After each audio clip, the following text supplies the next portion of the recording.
United আদর্শ college কর্তৃক আয়োজিত অনলাইন ক্লাস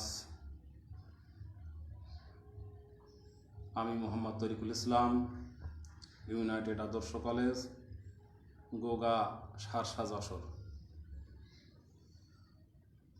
করোনা মহামারীকালীন যে অনলাইন ক্লাস সরকার নির্দেশ দিয়েছেন, তারই অনুকরণে আজকে আমার এই ক্লাস নেওয়া। আমি মোহাম্মদ তরিকুল ইসলাম, বাংলা প্রভাষক, ইউনাইটেড আদর্শ কলেজ, গোগা, সারসা, যশোর।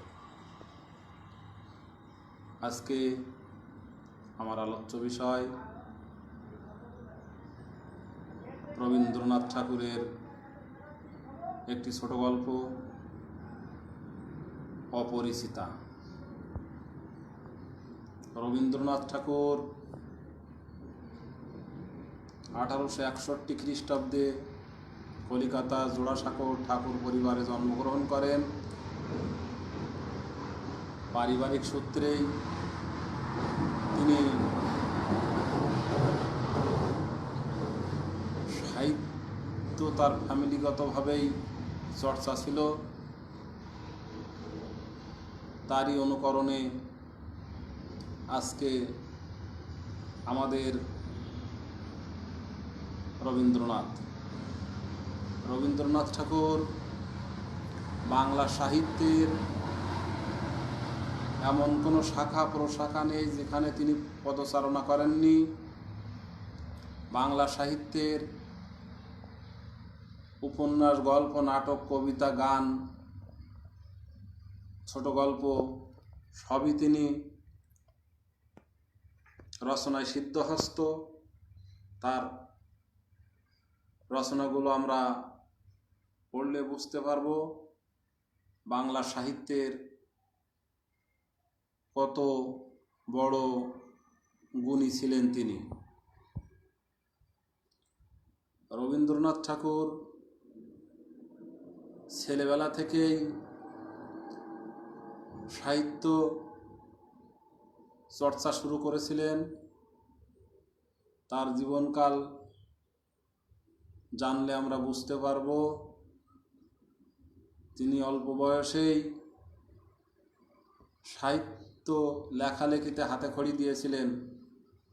তার কাব্যগুলো যদি আমরা দেখি,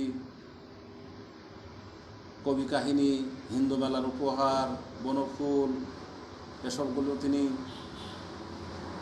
অল্প বয়সেই লিখেছেন। তাছাড়া মাত্র 16 বছর বয়সে তিনি ছোট গল্প লেখেন। সে গল্পটির নাম হলো ভিখারিণী। ছোট গল্প বাংলা সাহিত্যে এর আগে তেমন জায়গা করে নিতে পারেনি। ছোট গল্প সম্পর্কে আলোচনা করতে গেলে আমাদের একটু জানা দরকার ছোট গল্প কি। একজন ইংরেজি সাহিত্যিক ইয়েপো নাম করে তিনি বলেছিলেন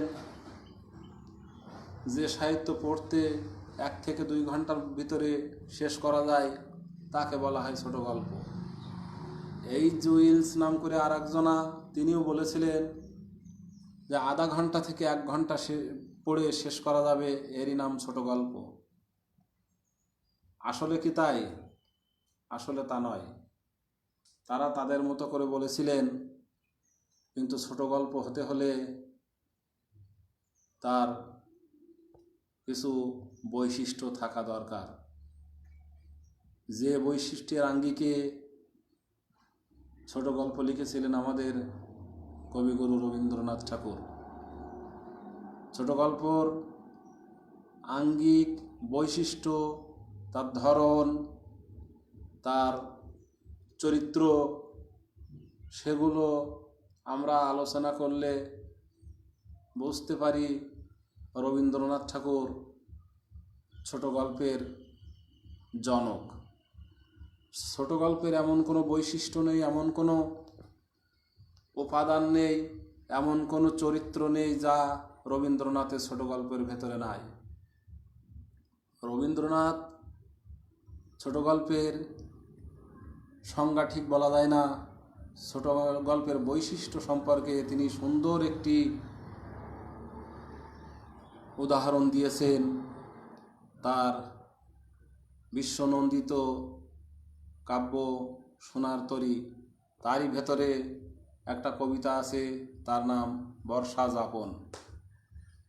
এই বর্ষা যাপন কবিতার ভিতরে রবীন্দ্রনাথ ঠাকুর ছোট গল্পের আঙ্গিক নৈপুণ্য, শিল্পকর্ম, বৈশিষ্ট্য সম্পর্কে তুলে ধরেছেন। বর্ষা যাপন কবিতার ভিতরে রবীন্দ্রনাথ বলেছেন, ছোট প্রাণ, ছোট ব্যথা, ছোট ছোট দুঃখ কথা নিতান্তই সহজ সরল, সহস্র বিস্তৃতি রাশি প্রত্যহ যেতেছে ভাসি তারি দু চারটি অশ্রুজল, নাহি বর্ণনার ছটা ঘটনার ঘন ঘটা, নাহি তত্ত্ব নাহি উপদেশ, অন্তরে অতিরিক্ত রবে সাঙ্গ করি মনে হবে শেষ হয়েও হইল না শেষ। আমরা এ থেকে বুঝতে পারি রবীন্দ্রনাথ ঠাকুর ছোট গল্প সম্পর্কে আমাদের কি বুঝিয়েছেন। আমরা যদি এই বর্ষা যাপন কবিতার অংশ বিশেষটুকু একটু আলোচনা করি তাহলে বুঝতে পারব ছোট গল্প কি। ছোট প্রাণ, ছোট ব্যথা, ছোট ছোট দুঃখ কথা।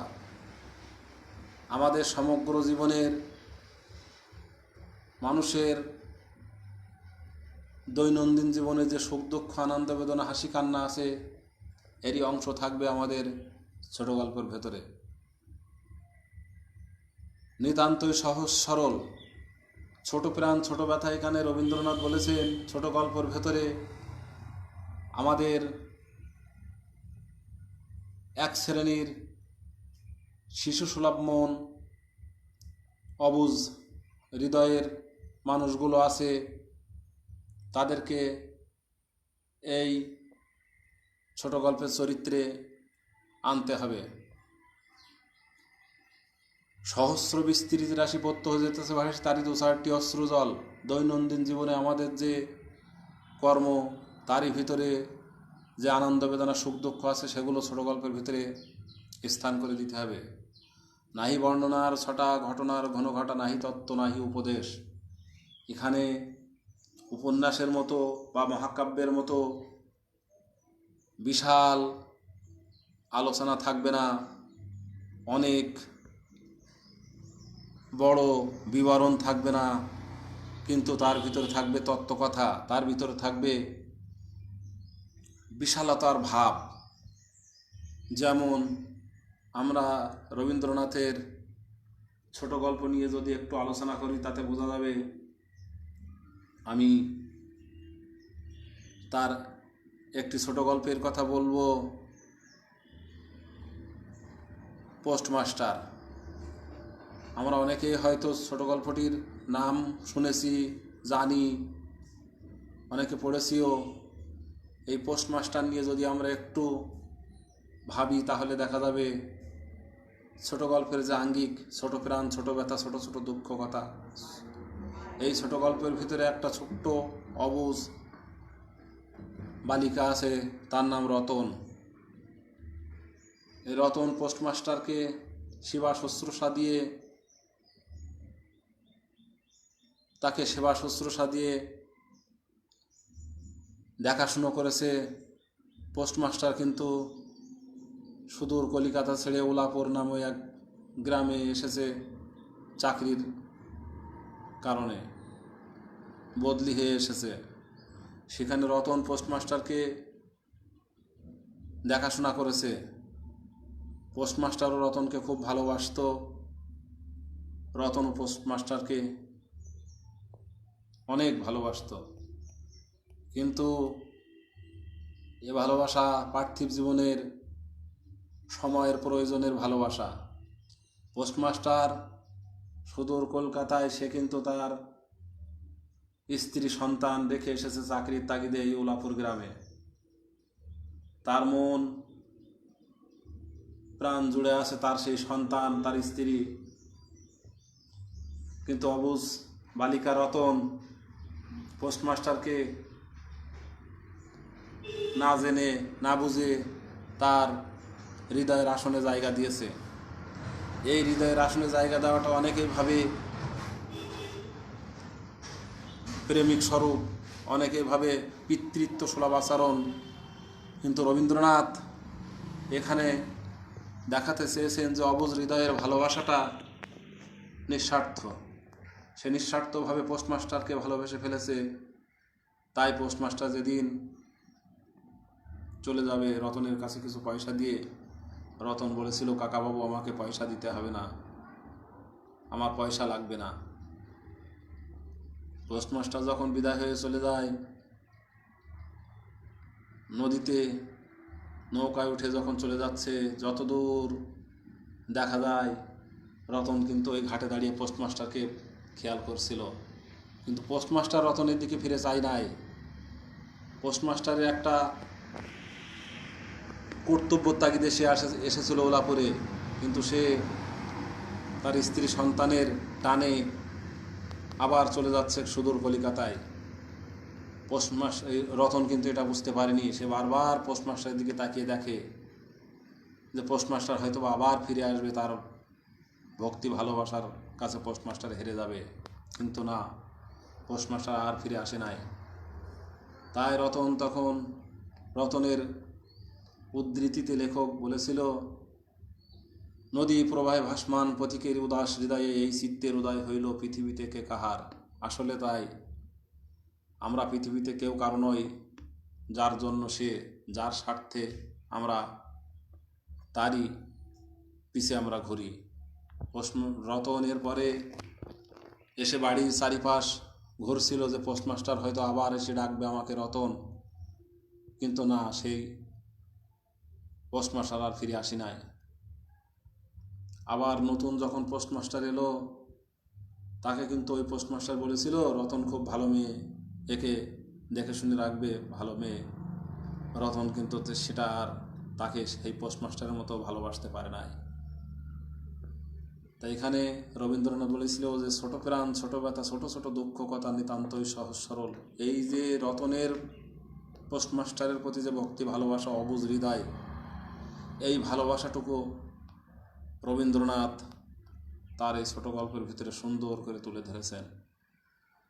এছাড়া আমরা রবীন্দ্রনাথের ছুটি গল্প যদি পড়ি, ফটিকের কাহিনী যদি আমরা এখানে ধরি, সেখানেও দেখা যাবে যে ফটিককে লেখাপড়ার উদ্দেশ্যে যখন মামা বাড়ি পাঠিয়েছিল বাবা মা, ফটিক কিন্তু এই গ্রামের এই পরিবেশ ভুলতে পারে নাই। তার মনের ইচ্ছার বিরুদ্ধে যখন পাঠিয়েছে সেই ফটিক, শেষ পর্যন্ত তাকে ছুটি নিতে হলো, সে মারা গেছে। এখানেও বোঝা যায় যে শিশুসুলভ আচরণ, শিশুসুলভ মনের ভিতরে কোনো চাপ সৃষ্টি করলে, তাদের ইচ্ছার বিরুদ্ধে যদি কোনো কিছু করা হয়, সেটা আমাদের কিন্তু ঠিক হবে না। তাদের এই অবুঝ হৃদয়ের ভালোবাসা, অবুঝ হৃদয়ের যে দুঃখ বেদনা কষ্ট, সবগুলো রবীন্দ্রনাথ তার ছোট গল্পের ভিতরে সুন্দর করে তুলে ধরেছেন। আমরা যদি রবীন্দ্রনাথের ছোট গল্পগুলো একে একে আলোচনা করি, তাহলে দেখব রবীন্দ্রনাথ যে সংজ্ঞাটা দিয়েছেন, ছোট প্রাণ, ছোট ব্যথা, ছোট ছোট দুঃখ কথা নিতান্তই সহজ সরল, সহস্র বিস্তৃতি রাশি পদ্য যেতেছে ভাসি তারি দু চারটি অশ্রুদল। নাহি বর্ণনার ছটা, ঘটনার ঘন ঘটা, নাহি তত্ত্ব নাহি উপদেশ, অন্তরে অতৃপ্ত রবে সাঙ্গ করি মনে হবে শেষ হইল না শেষ। আমরা রবীন্দ্রনাথের কাবুলিওয়ালাও যদি আলোচনা করি, সেখানেও দেখা যাবে যে ছোট বাচ্চা মিনি কীভাবে কাবুলিওয়ালাকে ভালোবেসে ফেলেছে। যে কাবুলিওয়ালাকে দেখলে সে ভয় পেত, কাবুলিওয়ালা সুদূর পাখলে পাহাড়ি অঞ্চলে তার ছোট সন্তানকে রেখে ব্যবসার উদ্দেশ্যে এসেছে, অথচ সেই বাচ্চার প্রতিচ্ছবি তার মুখের দিকে তাকিয়ে কাবুলিওয়ালা মিনিকে ভালোবেসে ফেলেছে। মিনি কিন্তু এই ভালোবাসার অত মূল্য দিতে পারে নাই।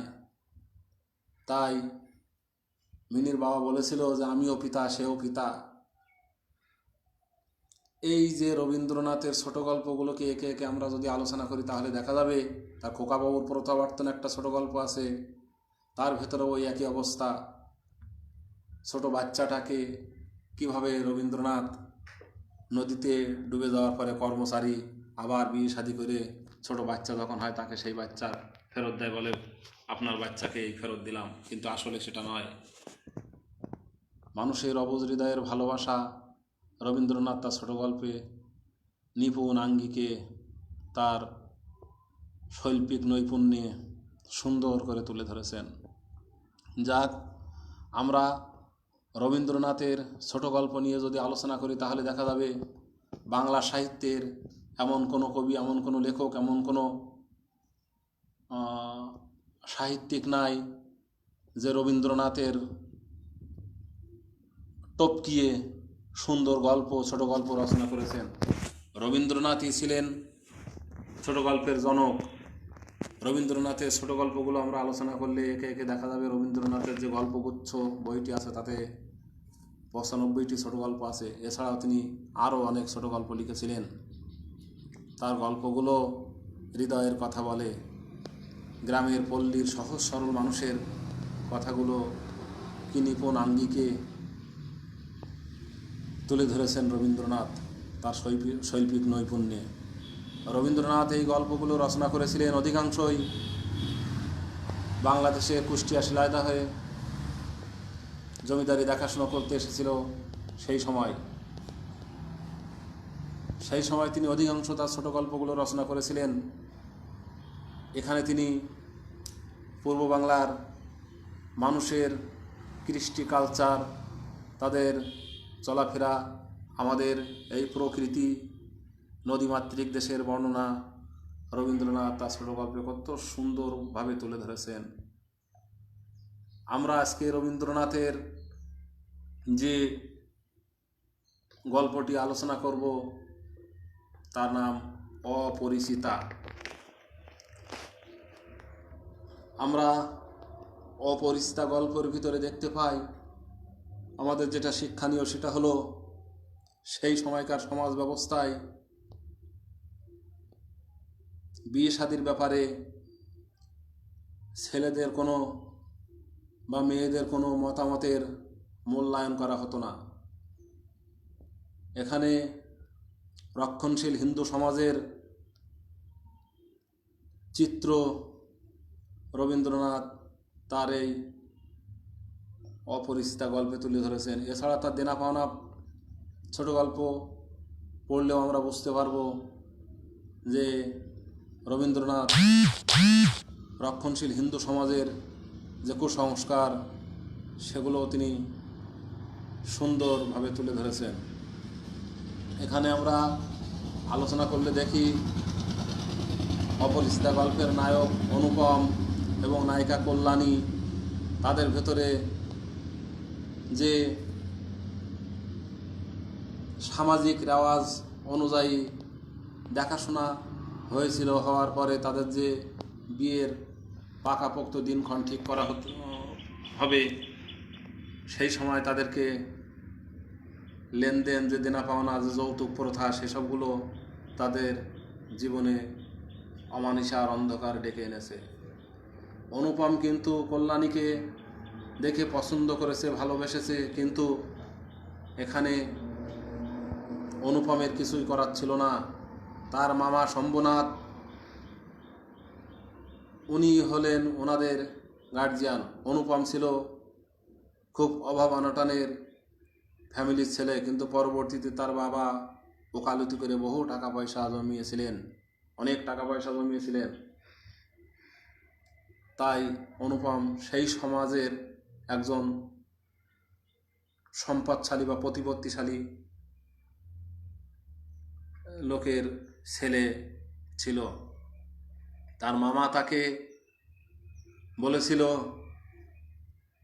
যৌতুকের কথা যখন উঠে যায় তখন অনুপম সেখানে কোনো কথা বলে নাই, নীরব ভূমিকা পালন করেছিল। সেই সময়